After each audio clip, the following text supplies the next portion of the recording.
เอาเอาเดี๋ยวจัดแจงเบิ่งอันไม่กวดบ่ได้เอามาช่ำเนาะโดยเอาหากระตอกมื้อเช้านี่ตุนใช้อันประตูเป็นยังไงดีใจโอ้เคยได้อีบ่แบบนี้นี่บ่เคยโอ้บ่เท่ได้โดยตั้งแต่เอาเมียมีแต่ผ้าห่มแบบพอเท้าเฮาให้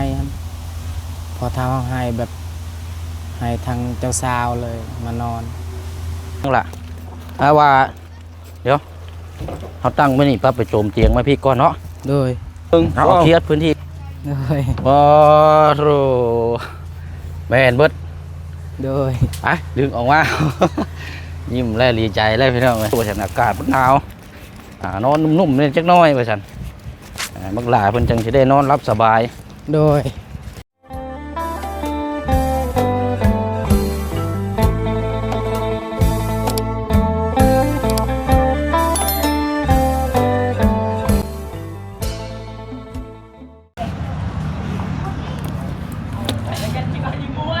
เอามื้อนี้ก็ถือว่าแดดออกแน่ใครแน่มื้อนี้พี่น้องเนาะเมื่อวานนี่ป้าคึมเบิดมือเบิดเว้นเอานี่จนว่าน้ำมูกจนไหลย่อย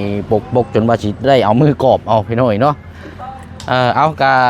มาต่อการคลิปนี้พี่น้องเนาะหลังจากทางเมื่อวานนี่พอน้องเปียวแจ้งเลยว่าจะมอบรางวัลเนาะให้ทางอาเจียงหรือว่าทางครอบครัวพี่น้องเนาะตอนนี้ก็ซื้อมาแล้วพี่น้องเนาะมีแต่ว่ามื้อนี้เป็นมื้อดีมื้องามแต่ทั้งน้องๆเพิ่นก็สิได้นอนอยู่กระตูบไม้เอาพี่น้องเนาะแล้วก็เดี๋ยวมีเรื่องราวพูดคุยน้ำกันอีกหลายสิ่งหลายอย่างอยู่เนาะเพราะว่าทั้งเมย์ FC ใจดีเพิ่นก็โทรมาหลายคนให้คำแนะนำเกี่ยวกับกระตูบนี่แหละพี่น้องมองจูพื้นจูไผ่เนาะเดี๋ยวจังว่าจังคุยน้ำกันเดี๋ยวเฮา คนเครื่องของอันนี้ไปเล็กน้อยๆก่อนเนาะแล้วก็พอดีว่าเดี๋ยวบ่เชียงก็จะมอบแนว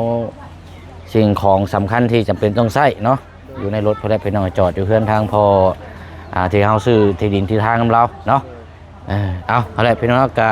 ขอมุกขอบใจขอบคุญขอบคุณทางเอื้อยใจดีเนาะอยู่ทางต่างประเทศเนาะเอื้อยเพิ่นก็มักซื้อประสงค์ออกน้ำเนาะพี่น้องเนาะเดี๋ยวดูชมเบิ่งน้ำกันเนาะเครื่องของที่ผู้เชี่ยวชาญจะมอบให้ทางน้องๆเพิ่นเนาะพี่น้องเนาะแต่ก่อนอื่นเอาเครื่องของตัวนี้ยกย้ายไปก่อนเนาะแล้วก็เดี๋ยวทางนี้ก่อนไปหน่อยถามทางนี้ก่อนคนคือลายแฮะเนาะเดี๋ยวถามทางกระเจียงจังนิดจังหน่อยก่อนโอ้ยเอาเนาะสบายดีเด้อโดย คนคือลายได้หลายเพื่อนพอเจ้านี่เอามาคอน้องเขาขอน้องโดยขอแบบผัวเมียนี่บ่แม่นเอ้าสร้างว่าแท้นะคอน้องลูกในบ่าวน้องเรียนนั่นเด้น้องเรียนโดยน้องเรียนอยู่เทิงกันบ่แม่นอ๋ออันที่เรานอนอยู่กระตูบนี่น้อยเห็นบ่แม่นอ๋ออันน้องเรียนเนี่ยเป็นหลานเจ้าบ่ฉันน่ะแม่นเป็นหลานบ่เป็นน้องแบบลูกพี่ลูกน้องนี่บ่แม่นลูกในบ่าวอ๋อแบบเพื่อนเราอยู่บ่ได้ก็เราคอมมาให้เว้ากันเพื่อนพอเฮานี้แม่นเพราะว่าเฮือนเรามันฮักเนาะเพราะเฮือนเทเฮือนผุพังบ่เลยเฮือนทางอันพ่อกับแม่น้องเรียนกันเนาะโดยบัดนี้อันเพิ่นก็ได้เอาคนมาเบ้ามาขอกันอยู่นี้โดยอ๋อแสดงว่าโรงเรียนนี่มันชื่อว่าก็มีครอบมีครัวแล้วเนาะโดยสั่งครอบครัวผู้ว่าคนบ้านได้นั่นล่ะอยู่บ้านเก่งวิลเราจิบ่ฮะวิลเราโดยแม่เอาเลยวิลเราอยากเรียนบ้านห้วยละอาบ่ไปทางไหนทางไซโปนแล้วออกขึ้นไปเทิงพุ่นบ่ใกล้บ้านแกงจองบ่บ้านห้วยละอาเด้อ๋อบ่แม่นเข้าไปทางบ้านเมืองเซนพุ่นบ่จักบ่บ่อยู่แคมทางคือกันแคมทางคือกันบ่โดยเด้อเอาซะเนาะเดี๋ยวจังดีแล้วเนาะก็มีครอบมีครัวสร้างครอบครัวกันเนาะทั้งผู้บ่าวมาขอผู้สาวโดยไปเดี๋ยวเฮาเอานี่ยกย้ายไปเนาะไปเด็กๆน้อยๆก่อนมื้อนี้ไปเนาะเป็นยังไงผู้บ่าวน้อย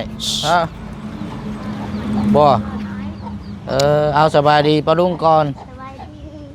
นอนบ่นี่เอาพวกอันนี้แหละกุทางกระมังไปกันเล็กๆน้อยๆก่อนก็ได้เนาะแม่อย่าเดินเตะ ตะปึงlên này chỉ đơn cái này เอาอันนี้แหละเนาะ rồi จิกน้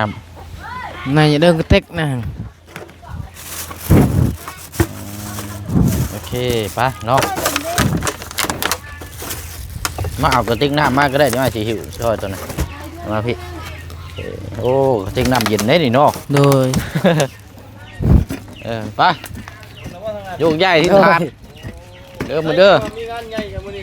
rồiสบายดีเด้อ เร็วเลย ยัง ฮะ งานใหญ่ยังน่ะ เอ้าวันผักชีนในเช้าผม เรียกเจ้าสาวอยู่พุ่น ให้เจ้าชาย โรงเรียนกูว่ามาขอโรงเรียน มันแสดงนะ บ่สิลำเด้เราย่างมา มัน เด้อ แสดงกันนะ จะก็ว่าบน้อยอยู่ โอ้กำลังกินง่ายเนาะ rồi ยกย้ายก่อนมื้อนี้แหละ โดย อ่า ยกผมเรียกว่าผักชีนเดี๋ยวผมมาฟังเสียงเนี่ย เอาผัวโรงเรียนเอาผัวแล้วโรงเรียนนอนอยู่กระตูบน้อยแต่ก่อนเนาะ rồi ทางทีมงานเคยช่วยเหลือเบื้องต้นเนาะทางครอบครัวเพิ่นก็ทางพ่อน้องเปลวนี่ก็ถือว่าหลายรอบอยู่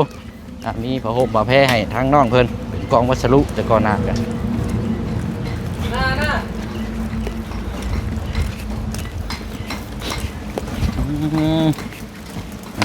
ไปเดี๋ยวคอยเฮ็ดก็ได้เด้อล่ะเด้อ rồi โบดีก็ได้เครื่องของเขาเพราะว่ามันอย่างไรก็แล้วอยู่หรอกเนาะ rồi ไปเดี๋ยวเอาตัวนี้ไปก่อนไปไว้ในกระตูบก่อนแล้วก็จังมาเอาเครื่องรางวัล rồi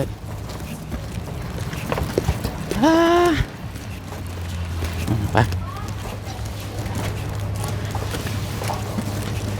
อึ๊บ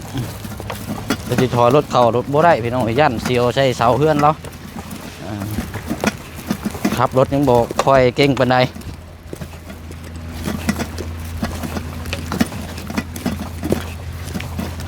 ลมพัดตึงเราได้แบบนี้เนาะ rồi โอ้แดดช่องแท้นี่โอเคเอาเอาเดี๋ยวจัดแจงเบิ่งอันไม่กวดบ่ได้เอามาช่ำเนาะ rồi hào ha cái tóc mới sau ní tuần ใช้อันประตูเฮาแล้วหรอบ่ nhang อ๋อย้อน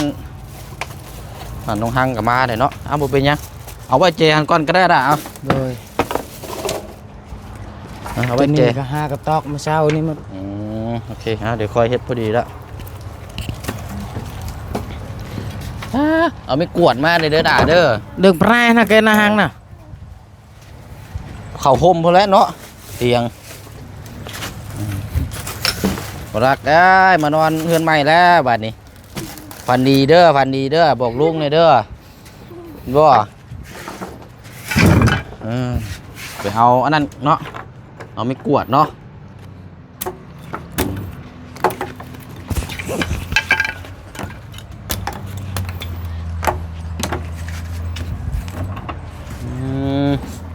ใช่อาเจียงเอาตัวนี้ขับไปเลี้ยงไว้ก่อน rồi เดี๋ยวใต้ตารางใต้ทุนนี่จังทำความสะอาดอีกรอบนึง rồi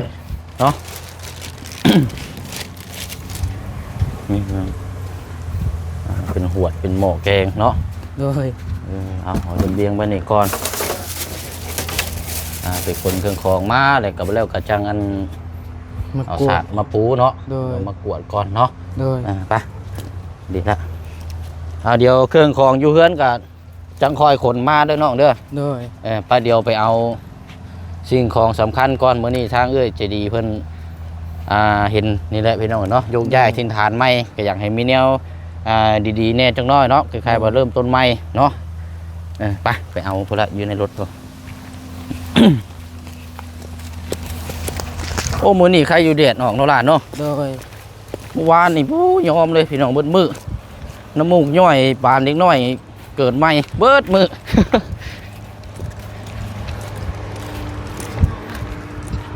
เอาโอเคเนาะเปิดภาพมาได้เห็นแล้วพี่น้องเลยนี่ก็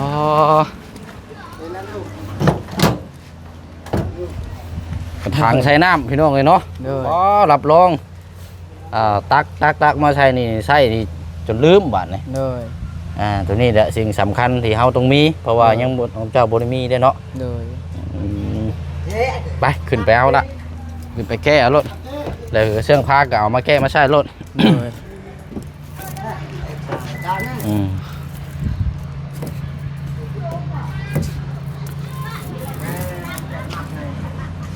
ไหนบอ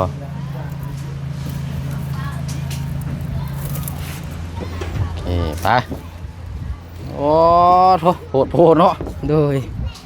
จะดึดเด้นี่เนาะ โดย นี่ได้พี่น้องเอ้ยสามก็ได้3 เซน90,000 กีบกระถังตัวนี้ถือว่าโหดอยู่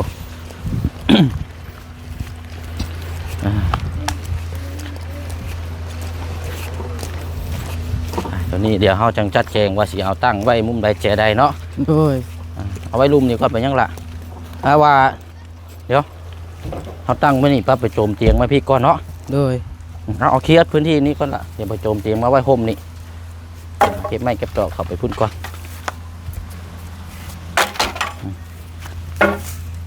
พวกเศษไม้เป็นยังเอาเข้าไปในพุ่นละโอเคไปบ้านนี้มาโจมเตียงเขาเอาเข้าห่มพุ่นละก่อนคือดอกมันโจมง่ายอยู่เนาะ โดย โยกย้ายไปย้ายมาเอากระถางยับไปก้อนอีกมันพูดละโอเคเอาเข่าแจนี่แหละทิมชุดแล้วรถ โดย เยิ่มกักบาทเอากระถางขึ้นมาวางเทิงพี่น้องบาทนี่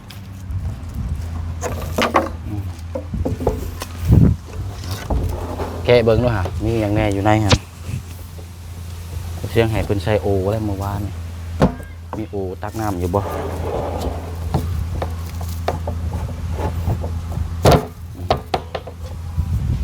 มีโอ เอาถือว่าครบเบิดเนาะ โดย เอาปิดไปก่อนละไปยังบ่พอได้ยังไม่ได้เบิดอีกได้นี่ โดย ไปรถผู้ใดอีกไปรอบนี้นี่โอ้เด็กน้ำกันได้พี่น้องเอาอาจจะเที่ยวหลายรอบแน่จังหน่อยเพราะว่าเขานี่แหละพี่น้องทางเนาะคือว่าอ่อนนะ โดย กล้าได้พี่น้องตะปูลายครับจวดกับไปนิดนึงนี่ก็มีแห้งย่อยเราได้เจ้า เอาปิดท้ายรถแห่นี่แหละมาพี่บาทนี่1 2 โดย ว้าโรแม่นเบิด โดย ไปดึงออกมา ยิ้มแล้วดีใจแล้วพี่น้องเลย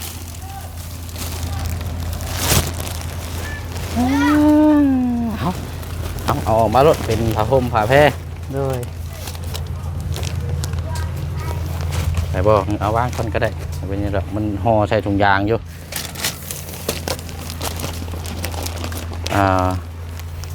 ขาดแต่มุ้งเนาะ โดยมุ่งนี่แห โอ้ ละ เอาโอเคไป โดย มาพี่ก็ได้เดี๋ยวเชียงถือ ไปยืม อ่า ถือ มาพี่ก็ได้เอาไป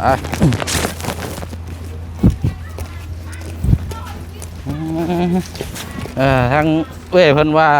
ซื้อที่นอนให้พลักในเด้อว่าฉันอากาศมันหนาวนอนนุ่มๆนี่จักหน้อยว่าฉันบักหลาเพิ่นจังสิได้นอนรับสบาย โดย แต่ว่าก็ บ่ค่อยใหญ่ปานไรพี่น้อยเนาะเอาตั้งไปลุ่มนี่แหละล่ะโอ้เอาโอเคเอาเรียบเรียงใส่บัดนี้เรียบเรียงตั้งมุมมาพี่ละจัดแจงเบิ่งโอเคเอามาตั้งพี่ลุกมาพี่เดี๋ยวเจ้าจังไปนั่งในพุทธ โดยทางนี้นี่วะ แม่ละนี่แหละจัดทีละนี่แหละ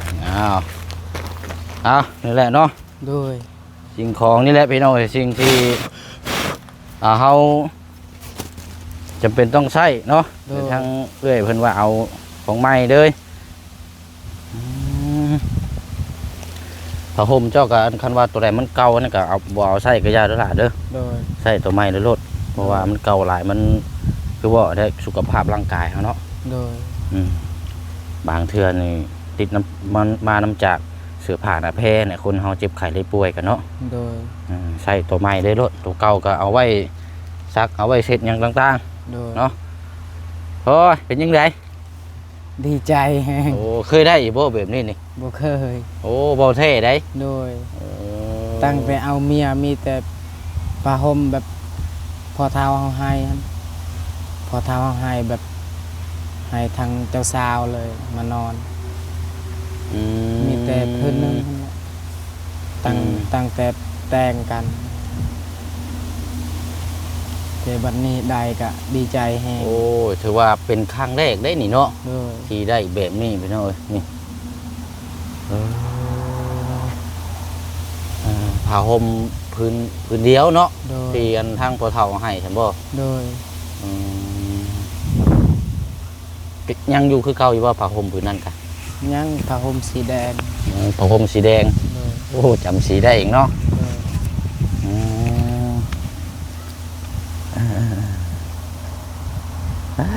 เอาอันนี้ดีใจน้ำเด้อล่ะเด้อ โดย ทางน้องห้างนี่ เมื่อเอาไม่กวดบ่ แม่น เมื่อไม่กวดไม่หยังเนาะเดี๋ยวจังน้องเพิ่นตามมาอีกทีนึงโอ้ยเอาเดี๋ยวเฮาจังจัดแจงเนาะพวกกระถางน้ำว่าสิเอาไว้ใส่มุมใดเจใดเนาะ โดย รายการเพิ่มเติมน้ำเนาะอันเรื่องห้องครัวบัดนี้เนาะ โดย เดี๋ยวเราพูดคุยน้ำกันก่อนทางเมเอฟซีเนาะทางปลาดุงบางเพิ่นยังบ่เข้าใจเพิ่นว่าเฮาคุยกันเมื่อวานนี่คือทางเมเอฟซีเพิ่นว่าย่านเฮ็ดเขตภัยอยู่ทางเทิงนี้ โดย แต่คนก็นอนอยู่นี้นะแท้จริงนี่บ่แม่นเนาะ โดย คือหลังจากเฮาได้เฮือนหลังนั้นสำเร็จแล้วก็จังมาเฮ็ดครอบอยู่นี่จังเฮ็ดอยู่เฮ็ดกินอยู่นี้นะพี่น้อง โดย เอาคล้ายๆว่าคือตัวนี้คือเฮาไปนอนเฮือนใหญ่แล้วแหละตัวนี้เฮาเฮ็ดเป็นเฮือนครัว โดย เนาะแต่ว่าเพิ่นฟังว่าสิเฮ็ดอัน ของครัวให้อยู่ให้กินแล้วก็เอาขี้ดินใช้แล้วก็คนก็นอนอยู่นี่นะ โดย วันนี้เพิ่นย่านควันไฟมันถึกน้องพลักเด้ โดย ก็ได้ว่าบ่แม่นเด้อพี่น้องเอ้ยเนาะมีแต่ว่าเฮือนครัวเนาะเฮาสิเฮ็ดมุมนั้นเนาะล่ะเนาะ โดย มุมท้ายพุ่นก็ได้เพราะว่าควันมันสิได้ลงไปพุ่นเลยเด้ โดย เพราะว่าเห็ดอยู่มุมนี่เนี่ยทางเมซีเพิ่นว่าเพิ่นบ่อยากเห็นดีน้ำปานใดเพราะว่ามันติดกงม่วงแน่ โดย เดี๋ยวเฮาจังไปเบิ่งมุมนั้นเนาะ โดย เอาง่ายๆซะเฮาเคลียร์ปั๊บพอได้จุไผ1ข้าว1น้ำเนาะ โดย แล้วก็น้องล่าความคิดเห็นเป็นไรแน่คือสิใส่เป็นหลังมีหลังคาบ่หรือว่าสิเฮ็ดแบบอ้อมสังกะสีปกติ สี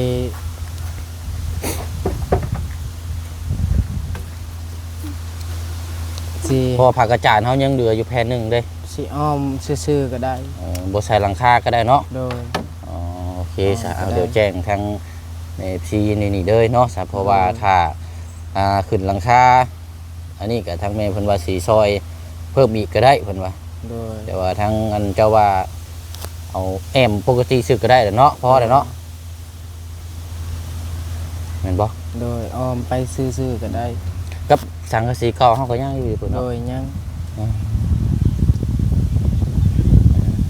เอานอนเลยคือเขาฮักตะมั่มอยู่แท้น่ะเอาลูกนั่นเลยเอา เราตื่นแต่ดึก ฮะ เราตื่นแต่ดึกแล้ว ตื่นแต่เลิก โด ก็เลยนอนบัดนี้บ่ โดย โอ้ยเอาอันทั้งนี่แม่ป้าเพิ่นเอาผ้าห่มผ้าแพรมาให้เด้อนี่แหละพากันจัดแจงกับปูนอนและบาดนี้เนาะ โดย เอาเดี๋ยวจังเครื่องของเดี๋ยวจังคอยยกย้ายมาเนาะเดี๋ยวเฮาก็เบิ่งน้ำกันแล้วก็เดี๋ยวจังปรับหน้าที่หน้าทางตัวนี้นํพี่น้องแล้วก็รออีกเพราะว่าไม้ก็สิมาอีกแน่มื้อนี้ก็เนาะ โดย พวกหลายอย่างได้มื้อนี้เนาะอย่าหนีเด้อ เบิ่งน้ำกันเลย โดย อันเวียกตัวนั้นแล้วเหรอบ่อันน่ะโรงเรียน ยังเฮ็ดเขายังบ่เว้ากันหากันมากิน อ๋อ นี่ หากนมากินนี่บ่ โดย ยังสิมาพูดคุยเรื่องว่าข้าวดองเท่านั้นเท่านี้เนาะ โดย เงิน100 ล้านคำ2 บาท โดย งัว2ตัวแบ่ตัวหนึงไก่3ตัวแบบสิบ่เนาะ โดย อันนี้ต้องคุยกันได้นี่เนาะ แม่น โอ้เอาเดี๋ยวรุ่นน้ำกันเดี๋ยว บางเทื่อที่อ้ายสิเจ้าฟังแล้วก็เจ้าที่อ้ายสิมาถามเบิ่งเด้อว่าค่าดองเท่าใดเนาะ โดย ซ้ำกันอยู่บ่กับน้องฮังนี่ จักแล้ว เท่าไรสักค่าดองนี่น้องฮังเจ้า 7 ล้าน ฮะ 7 ล้าน ก็เรา7 ล้าน โดย เอ้ย คำบ่มี คำบ่มี โดย หันดีตัวนี้แน่เนาะ โดย มันคืออยู่บ้านบ่เสียงนี่บ่ได้ต้องมีคำ โดย 2 บาทนี่บาทหนึงนี่60,000ปลาย50,000นี่ โดย โอ้คือสิได้เมียบ่ได้เรายากแล้วเฒ่าข้างโคกพอดี โดย เฒ่าขึ้นคานพอดีแหละเอาเมียแต่น้อยนี่ดีสุดแล้วแต่ก่อนหน้าพุ่นน่ะ โดย สมมุตินี่ว่าเอาใหญ่คนจังเอาเมียอายุ30ปลาย20ปลายจังเอาลองมึงติเจ้าเนาะ โดย คำแต่ละบาทพี่น้องเอ้ยป้าผู้สิหาเงินได้อย่าไปโทษเพิ่นเด้พี่น้องไอ้คนที่ว่าเอาเมียแต่น้อยได้ว่าผิดนะมันบ่ผิดแล้วมันผิดที่เรื่องบ่มีเงินแต่งนี่แหละบาทนี่คำแพง น้องหันบ่มีหยัง อืม พอเราก็แบบดีแน่แบบให้ลูกให้หลานเป็นครอบเป็นครัว อืม ให้มีแต่ฮีตจบฮีตแล้วก็แล้วล่ะ แม่นั่นแหละเอาเดี๋ยวจังสิมาอัปเดตทีนึงเด้อ โดย จะไปนั่งฟังแล้วก็เดี๋ยวไปเชิงสิมาถามเบิ่งน้ำกันอีกเนาะคาดองเดี๋ยวรุ่นเบิ่งน้ำกันพี่น้องคาดองข้างลาว โดย เท่าไรเนาะเอาอันนี้แล้วก็เดี๋ยวจ้างคนขึ้นไปเทิงเนาะ โดย เอาเดี๋ยวไปเสียงอันนี้พี่น้องเอ้ยเพราะว่าทางเอ้ยเพิ่นว่าให้บ่เสียงนี่ซื้อเสื้อกันหนาว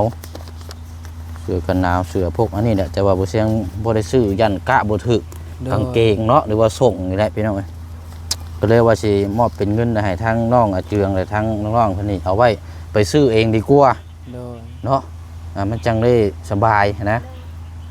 ขี่ไปเบิ่งห้านค้าอย่างไรก็ลองสวมลองยางเบิ่งเขาบ่เสียงซื้อมาบัดคือมันใหญ่โพดบัดสิได้เอายางกระติ้วมัดเอาได้เนาะ โดย เอาเสือกพางดึงมัด ว่าบ่คักปานใดได้พี่น้องบัดนึงคือมันน้อยจังซี่เด้มันจะสิเสียเวลาอีกเนาะ โดย โอเคเอาเป็นเงินจำนวน500,000กีบเด้อน้องเด้อเดี๋ยวไปจัดแจงซื้อเสื้อกันหนาวมาให้ลูกน้ำเนาะ โดย กระชับทั้งลูกอะไรเด้อเพราะว่าคนน้อยเนาะเสือกันหนาวหาเบิ่งได้หลายตัวเอานกมือเอาล่ะ โดยขอบใจเด้อ โอเคเอาโอ้ยเดี๋ยวเบิ่งเอานั่นแหละไปจัดแจงซื้อเสื้อให้คนน้อยเด้อ โดย เอาเดี๋ยวเฮาสิได้คนเครื่องขึ้นไปเทิงเนาะ โดย มีแต่ว่าเอานบมือบัดนี้เนาะฝากขอบมกขอบใจขอบบุญขอบคุณอวยพรอวยไซให้ทางเอ้ยใจดีในเด้อเนาะเพิ่นก็สดซอยเรื่องไม้ต่อเติมมันมีแน่พี่น้องกระตุกแล้วก็ยอดสมทบสร้างบ้านเนาะ โดย มีจำนวน5ล้านผู้ใดนั่นครับพี่น้องแล้วก็ตัวนี้น้ำเนาะเครื่องคองนี่ซื้อเบิดไปล้านปลายพี่น้องล้าน100,000ประมาณ40ปลายพันนี่แหละเพราะว่ากระถางนี่ก็เกือบ400,000ปลาห่มปลาแพรกระปอกกระแป๊กนี่แหละพี่น้องก็ถือว่าโอ้มีแต่แนวแพงๆเนาะ โดย แล้วก็พ่อเงินปัจจัยจำนวน500,000กีบ โดย เอาลูกขอบคุณขอบใจ ข เพื่ อ อบ นแน่ ใจ เนาะ เด้อแม่ใจดีขอให้อยู่ดีมีแห้งความเจ็บบ่ให้ได้ความไข้บ่ให้มีให้เยือกเย็นเป็นสุขสุขกายสบายใจอายุมันควันยืนนอนหลับขอให้ได้เงินหมื่นตื่นมาขอให้ได้เงินแสน ไปทางใดมาทางใดก็มีแต่ความปลอดภัยสาธุ เอาไว้พอทางน้องห้างนำบ่ทันใช่ไหมเนาะ โดย แต่ว่าเราก็เว้าได้อยู่เนาะ โดย ฝึกตลาดเด้อ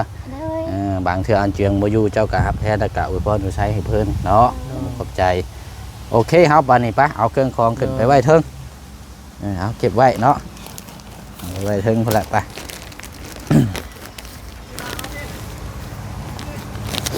เห็นลูก ไปส่งขึ้นไปนี่แหละเนาะ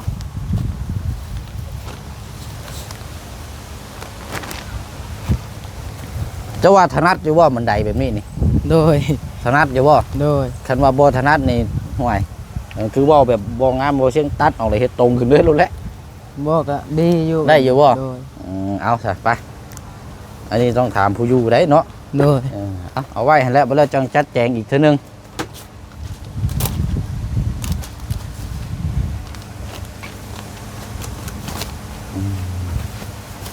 หอยไว้เนี่ยวางไว้ก่อนเนาะเดี๋ยวจังเอาสาดเอาหยังมาปูพอแล้วเนาะปัดกวด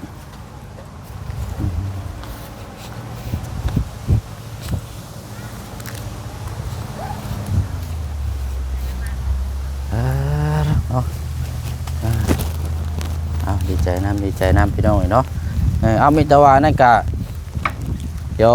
มือเบิ่งเวียกทั้งนั้นก่อนเนาะ โดย เดี๋ยวทั้งบ่บุญเข้ามานี่ก่อนแล้วก็จังมือเบิ่งเวียกทั้งนั้นแล้วก็ประมาณช่วงเที่ยงบ่ายเดี๋ยวเฮาจังมาติดตามเบิ่งนำกันอีกเนาะ โดย เอาโอเคเด้อฉลาดเด้อ โดยสบายดี ส เด้อบ ายดีเนาะเอาอันต้นไม้ให้อายหน่อยเอาทางนี้นำเด้อเอาสบายดีทั้งพ่อลุงก่อนเนาะเอาน้ำในนี่ติ๊กมาใส่นี้บัดนี้เอาจนล้นอาบอยู่นี่เลยสบายบัดนี้เนาะ